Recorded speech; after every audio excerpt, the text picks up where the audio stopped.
for any people to support a person who kept arguing, we've got to have more wars, we've got to have more wars. That struck me as most extraordinary.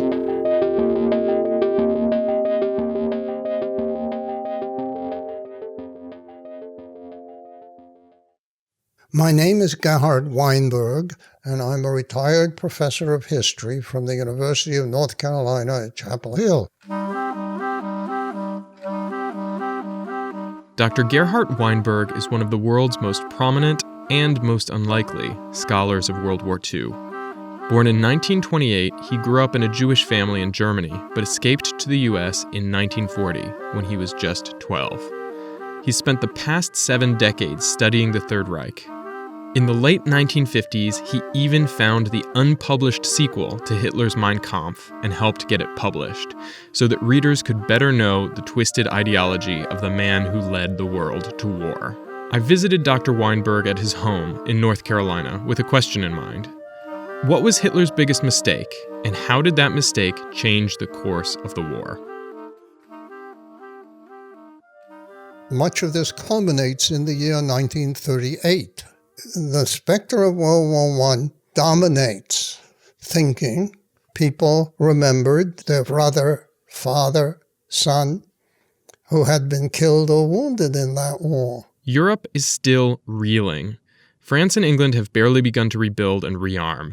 Mussolini is prime minister in Italy. Stalin is consolidating control of the Soviet Union, and the Central European states are holding on the best that they can.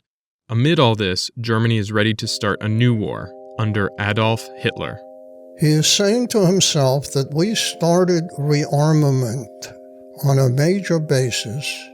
We need to take advantage of our head start, and that war sooner is preferable to war later.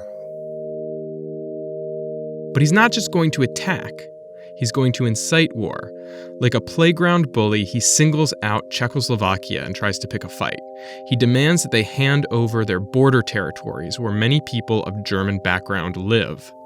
Hitler thought the Czechs will never agree, and then we can attack them. When the government of Prague agrees to concede what the Germans were asking, how do you go to war with a country when it's given you what you asked for? This diplomatic coup, combined with Mussolini's counsel and concerns about the home front, cause Hitler to rethink. He pulls back at the last minute. For the rest of his life, he thought of this as the single biggest mistake of his career, that it would have been much better to go to war in 1938 rather than wait.